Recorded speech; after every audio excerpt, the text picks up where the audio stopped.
Thank you, Mr. Chairman. Every day, the disaster on our southern border continues to get worse.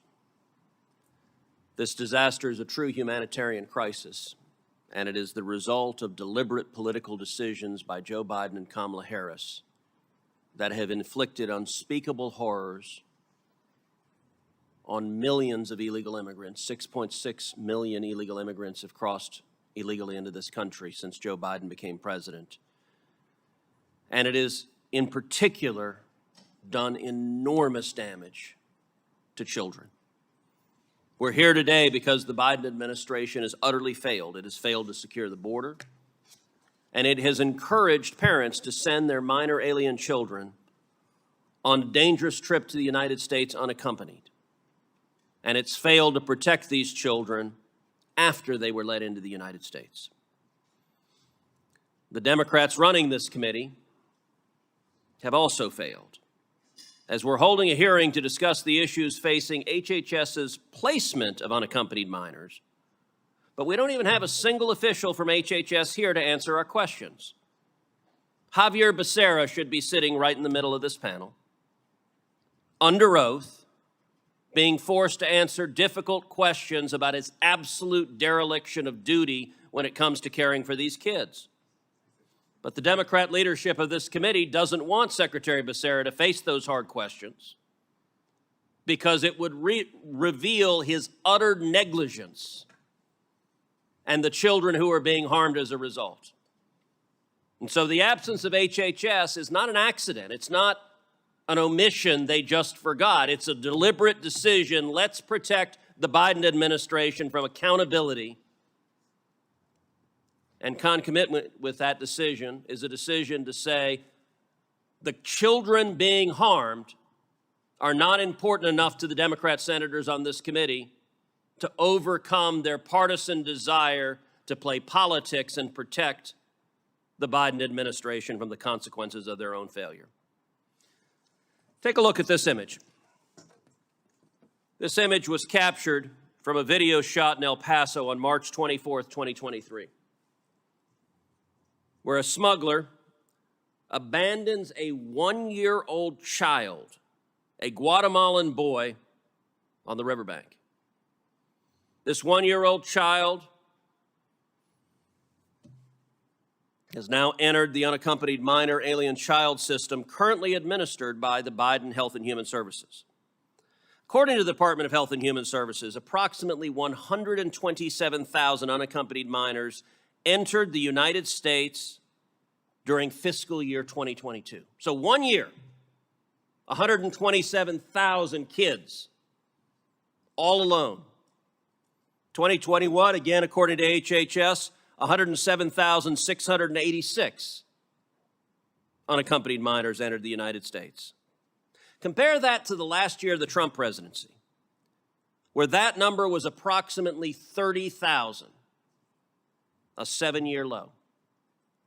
Now, let me be clear, even one child in the custody of human traffickers is horrific and wrong. But 127,000? This administration, no wonder Secretary Becerra is too scared to sit there. He should be embarrassed of that record. Health and Human Services received $7.8 billion last year just for unaccompanied minor children. Troublingly, on February 24th, 2022, HHS admitted in a letter to Representative Andy Biggs that it could not contact approximately 20,000 minor children it placed in 2021. In 1 year, 20,000, it just lost them. No wonder Secretary Becerra is not sitting at that table. On March 22nd, 2023, Senator James Lankford pressed Secretary Becerra on a portion of the New York Times expose indicating that HHS had failed to account for 85,000 previously placed alien children. Becerra disputed the question, saying it was unrealistic, but he failed to offer any concrete evidence or data or statistics. On April 25th of this year, I joined Senator Marco Rubio and my colleagues in a letter addressing HHS failures on this score, which actively highlighted the fact that the Biden administration loosened vetting, fired HHS staffers who filed complaints, and ignored HHS contracted organizations who voiced concerns. After the New York Times published a second expose, the administration announced the Department of Labor was taking action. What action? Action addressing child labor. Well, child labor is abhorrent, but how about the hundreds of thousands of children who are being smuggled in by human traffickers, who are being abused, who are being sexually abused, who are being physically abused, and whom the Biden administration has lost? This is a humanitarian crisis, and it is a man-made crisis produced by political decisions from this White House. And every American, whether Democrat or Republican, should be horrified at the state of affairs. Thank you to the witnesses, members of the public who are here today, members of the committee who have participated in today's hearing. I do want to reiterate what Chairman Durbin announced a couple of times earlier in the hearing. And number one, that the document requests are into the administration for the additional information and data that's been discussed.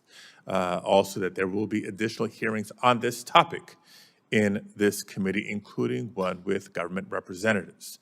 This is the first of, not the only hearing on this topic. And also on behalf of Senator Durbin, I want to thank the witnesses for participating here today. Now, one of the biggest concerns that I've had over the past several months, and again today, as I've listened to the testimony from our witnesses, is about accountability. Time and time again, I've seen a stunning lack of accountability and a willingness to pass the buck on something as outrageous as child labor exploitation. And let me be more precise. We're talking about billion-dollar companies, household names in America, who are more than happy to report and brag about their profits each and every year. Corporations who spend heavily on hiring consultants to analyze every step of their supply chain, their manufacturing process, make recommendations on how to eke out ever more efficiencies, productivity, and profit. Yet when it comes to responsibility of who's working for them, who's making these profits even possible, they claim ignorance. It's offensive that CEOs of these companies want us to believe that they don't know what's happening in their facilities or what's happening with suppliers or the contractors that they choose to employ.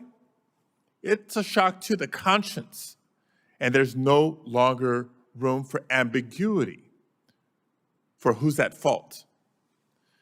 As you heard from Ms. Gerstein today, employers across the nation indeed have the means to prevent this exploitation from happening.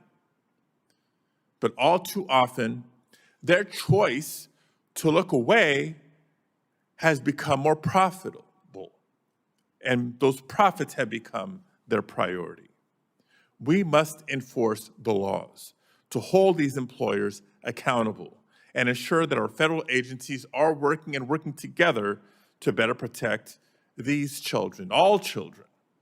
And it's clear that we must work together to enact some of the reforms mentioned here today to do better for their sake. With that, I thank you all once again. This hearing is adjourned.